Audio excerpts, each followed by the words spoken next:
I had angered the president of a client company and was demoted. The son of the client company's president came to visit at the new location of my transfer. When the business meeting ended smoothly and all the branch employees went to see him off, he saw one of the plump female employees among them and laughed loudly. So big. I thought she was pregnant. No, she's definitely bigger than a pregnant woman, right? The female employee turned bright red in an instant. Her shocking insult made me lose my temper. And finally, my name is Maddie Paul. I am slightly over 30 years old. I haven't told many people, but I grew up in a single-parent household. Seeing my struggling mother, I wanted to support her even a little, so I decided to work instead of going to university. Fortunately, I got a job at a company that accepted high school graduates like me. I was grateful to the company and, of course, for my mother's sake, I devoted myself to work. Perhaps because of that, I was recently promoted to section chief. It is busy, but this company allows proper time off. So I went to my kickboxing gym on weekends, worked out, stayed healthy, and made sure I could support my mother in the best condition no matter what happened. It would be nice to say that everything was going smoothly, but I had a headache too. That was the president of the client company, Mr. John. Naturally, I had dealt with various people before. Some were difficult to handle, but I always tried to respond sincerely, always remembering that I was working on behalf of the company. Even I was worn down by Mr. John. Mr. John's company was a major client, and I couldn't handle it carelessly. However, sometimes I felt like I wanted to hit him with a file when he was in front of me. Hey, get those 10 cases by this afternoon. I'm sorry. Ordering that amount now and delivering it by this afternoon is a bit. Are you saying it's impossible? I'm asking you directly. Well, if you can't handle it, I'll just ask someone else. Probably, someone else would say it's impossible too. Even though I thought so internally, I somehow managed to lower my head while holding the phone, flattered the president, made him feel good, and succeeded in extending the deadline to the next day. Such things were just the beginning. At one time, Mr. John suddenly canceled an order he had made with his own mouth the day before. I don't remember ordering such things. Cancel all of it. And said, "Hey, what's up with the mid-year gift this year? It's just dry cookies. What cheap stuff did you use? Send something better. The new female employee you brought the other day. She's pretty good. Have her be in charge of our account from now on. Hey, I told you to change to a woman, didn't I? Why is that hot-blooded man here? Can I work seeing that face in this scorching hot season?" He was getting more personal. At this rate, it was beyond the scope of work. I thought I should curb Mr. John's behavior early on. So one day, I firmly refused Mr. John's unreasonable request. "I'm sorry. It's impossible." Impossible? Do you think it's okay to lose our business with us? It's impossible if it's impossible. If you think about it normally, you should understand that it's realistically impossible. I calmly let Mr. John's furious anger on the other end of the phone pass.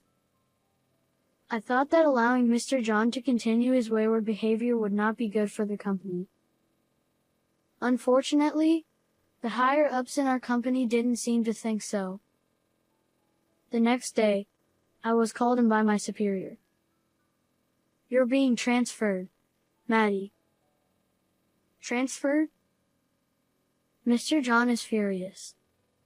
That company is a major client for us. Do you know how much damage it would be if we lost the business? Such a thing. I bit my lip. However, there was no way to overturn the higher-ups' decision. Looking at the destination, it was a blatant demotion. I lower my shoulders and receive the transfer order. The new location was far from home, and I was worried about my mother. Of course, I made sure my mother wouldn't know it was a demotion, so she probably thought it was just a change of workplace. Remember your initial enthusiasm at the new place and do your best. Recalling my mother's smiling face as she sent me off, I was feeling gloomy when. Here you go. This is for you, Maddie. A very gentle and kind voice was directed at me. When I came to my senses, the female employee had somehow appeared beside me. She casually placed freshly brewed coffee on my desk. And the female employee smiled brightly. Maddie, it must be quite stressful since you just arrived. It's said that working with some breaks can increase efficiency. So, I think it's okay to take short breaks. Oh, Diana.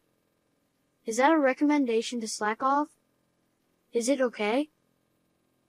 Oh. Luke, you even had a discussion about this topic with me the other day. You're being so mean. Ha ha. Since Diana is so nice to Maddie, I got a little jealous. The male employee's loud laughter filled the office with laughter. In the center of it, Diana, the female employee called by name, turned a little red but, noticing my gaze, gave a gentle smile. Maddie, everyone here can be a bit mean, but they are good people. Please rest assured. Diana is the employee in charge of general affairs in this branch. Although general affairs seem omnipotent, in this small office, it is confused with being a janitor. Even though she has proper administrative tasks as part of general affairs, she is asked to do miscellaneous tasks by other employees. But Diana handles it without a single unhappy expression. Her smile is the flower of this office.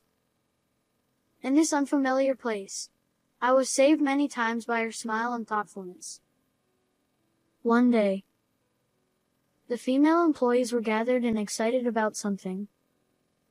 Hey, are you definitely wearing a dress? I'm going with ultramarine. I'll wear ultramarine. I'm going with pink. Wow, being so bold at that age. I'm thinking of white and yellow. What about Diana? Well, It seemed to be about the night festival that was supposed to take place in the park tonight. Diana, who is liked by the female employees, always participates in female talks, but she seemed unusually down today. When asked, she looked down for some reason. I'm okay. Diana. Are you not coming again this year? It's fine, really. Don't worry about it. That's right. We'll pick out something that suits you properly. Thank you, everyone. But Diana smiled modestly. After all, you see, I'm overweight. I couldn't lose weight this year either. She playfully said it was a punishment. Yes, Diana is quite plump. Moreover, the problem is that this office happens to have many slim people, making her stand out even more. I became concerned about Diana. It's a well-known fact that Diana is very conscious of her body shape, and although she is usually bright and positive, she seems strangely embarrassed about that topic, which always bothered me. It seems Diana didn't participate in the night festival. A few days later, seeing Diana not touching the snacks brought in by someone, I said, Diana, While your intentions are commendable, don't overdo it and endure too much. Thank you. But I really can't lose weight. Her sad voice tightened my chest. I spoke in an angry tone without thinking. That's not because Diana isn't trying enough. Maddie. I understand from going to the gym. People's bodies are determined by their constitution, whether they gain weight easily or not. Many kickboxers struggle with this. Oh, no. Noticing midway, I hastily cleared my throat. It's rude to talk about such things to a woman. I'm sorry. No, it's okay. Diana chuckled softly. I'm happy.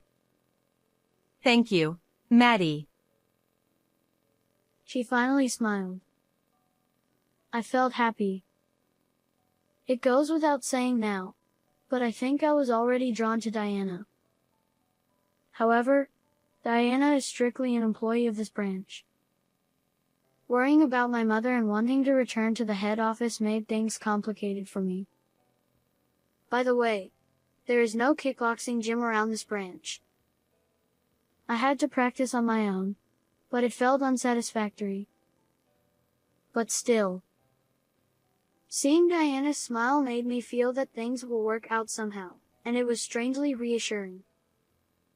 So, I began to think that the demotion wasn't so bad after all. Eventually, when I started working harder than when I was at the head office. Mr. John's son is coming. He's coming here? Yes. It seems he's going to set up a branch here as well. We will be handling that transaction. Yes. It seems they plan to open a branch here too, and our office will handle the transaction. I see. Maddie, I know why you were transferred from the main office to here. Don't worry. I'll make sure you're not assigned to this task. Oh, no. I'm sorry for the trouble. I apologized and bowed deeply to the branch manager. I never imagined I'd have to meet Mr. John's son now. Though it was mainly the father, Mr. John, who caused me trouble, people often said, like father, like son. His son was the epitome of an incompetent successor, and as far as I knew, he showed no interest in work. He supposedly held a position, but all I ever heard were rumors of him fooling around. Still, I had dealt with him a few times when he accompanied his father. I liked this branch. So, I couldn't help but worry, and I gave some advice to the person in charge ahead of time. Perhaps it paid off. I only came to this backwater because my dad told me to, but it's not such a bad place after all. I'll tell my dad and the branch manager. By the end of the meeting, Mr. John's son was in a good mood. The person in charge relaxed and reported back to me that their business meeting had been a waste of time. They didn't discuss anything substantial, but at least he wasn't upset. In any case, his son probably wouldn't come back here, and someone else would likely take over the actual work. For now, we passed the first hurdle without any issues. When Mr. John's son was leaving by car, the branch manager ordered everyone to come outside and see him off. Given the size of this branch, he was a significant client, so the branch manager was probably on edge too. Naturally, the female staff also came out. Among them was Diana. What kind of cruel twist of fate made Mr. John's son walk right past Diana? He noticed her and suddenly started laughing. Wow. I thought you were pregnant. No. You're definitely bigger than any pregnant woman. Diana's face turned beet red in an instant. Mr. John's son, with his hands shoved in his pockets, leaned over to peer at Diana from both sides. Ha! They must have great pastures in this backwater. Ha ha! Thanks for the sight. How dare you say something so rude? Unable to contain myself, I stepped in front of Mr. John's son, shielding Diana and glaring at him. Apologize to her immediately. You've lost all sense of decency. What the hell, you punk? Do you know who I am? No matter how important you are, you have no right to insult her. Mr. John's son, who probably didn't even remember my face, flew into a rage and raised his fist at me. But I wasn't afraid of an amateur's punch. I quickly dodged, pushing Diana and the nearby staff away from him. Perhaps due to his lack of exercise, Mr. John's son lost his balance and fell face first onto the ground. A moment of silence passed. Are you alright? A man who appeared to be Mr. John's son's subordinate rushed over to help him up. Covered in dirt, Mr. John's son was shoved into his car, shouting angrily the whole time. Remember this. I'll have you fired. Whether he remembered me or not didn't matter. We silently watched as Mr. John's son's car drove away. Maddie. From behind me, I heard Diana's faint voice. When I turned around, I saw Diana, her cheeks slightly flushed, gently tugging on my sleeve. Thank you. I felt my face grow hot all at once. We couldn't look each other in the eye, both of us glancing away and fidgeting. The branch manager and others who saw this made it the talk of the branch for a while. It was quite embarrassing for me. But of course, this wasn't the time to be embarrassed. A few days later, I was summoned by the president to the main office. Ah, that son must have tattled to his father. Well, the John family never forgets things like this. Being called to the president's office, it was too big of a deal. This time, I'd surely be fired. I felt my shoulders droop, but I had no regrets about what I'd done. I protected Diana. I didn't involve the other employees. If this meant getting fired, so be it. Even if I had to change jobs, I would still work hard for my mother.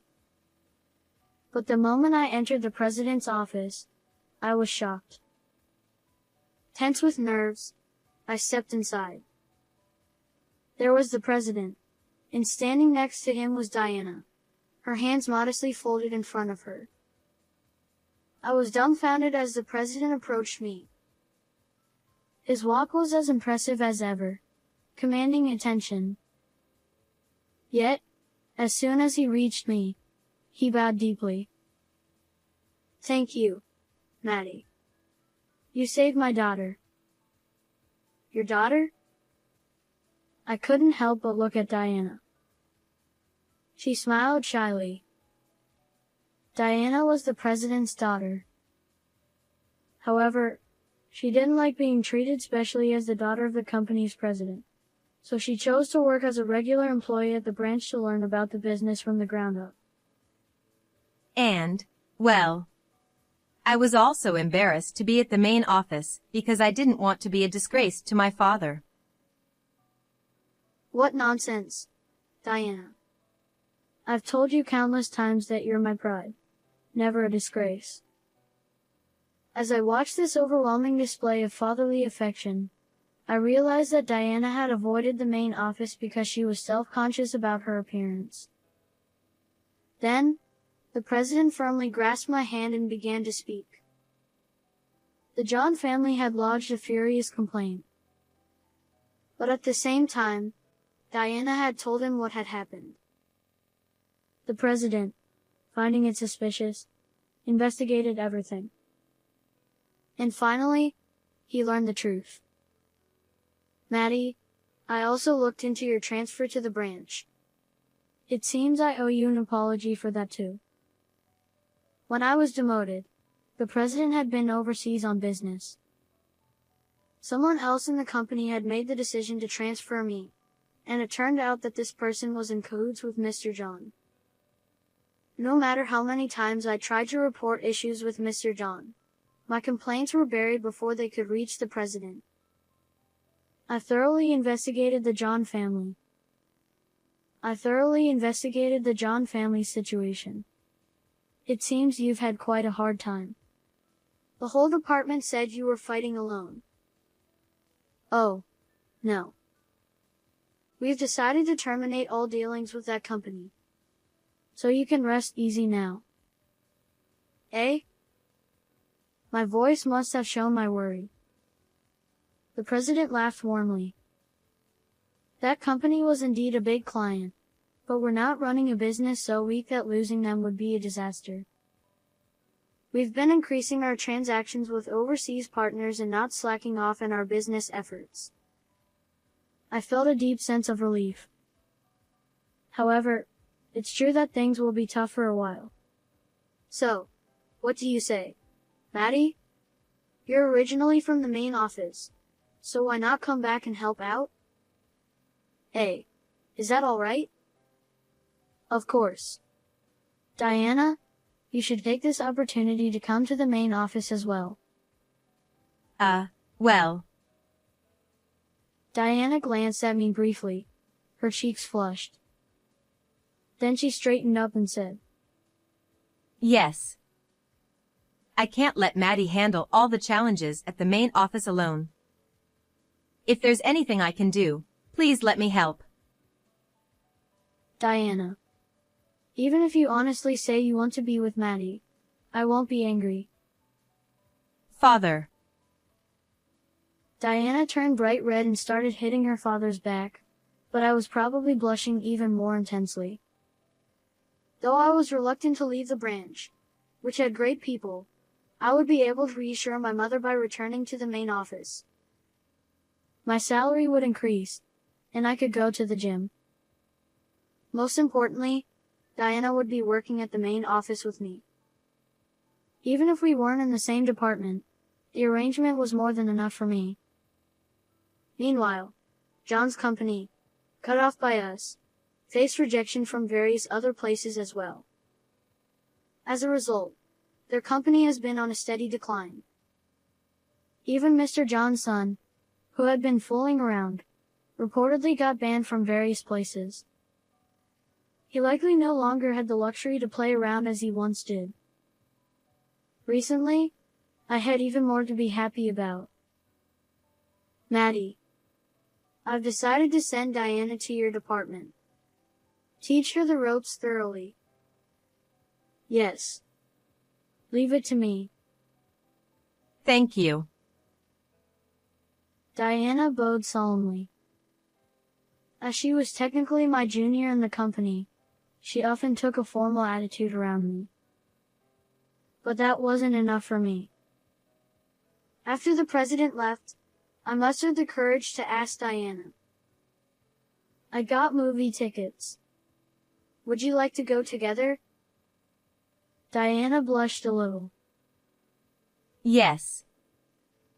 I'll do my best to wear my new dress. You'll definitely look great, so don't worry. Stop it. You haven't even seen it yet. Still, Diana smiled happily. Her smile was what rescued me from the hardship of my demotion. Now it was my turn to protect her from the difficulties of working at the main office.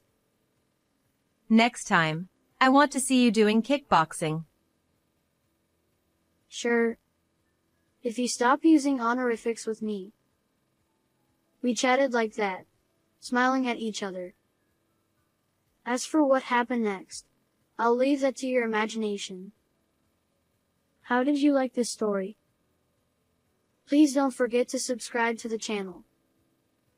See you in the next video.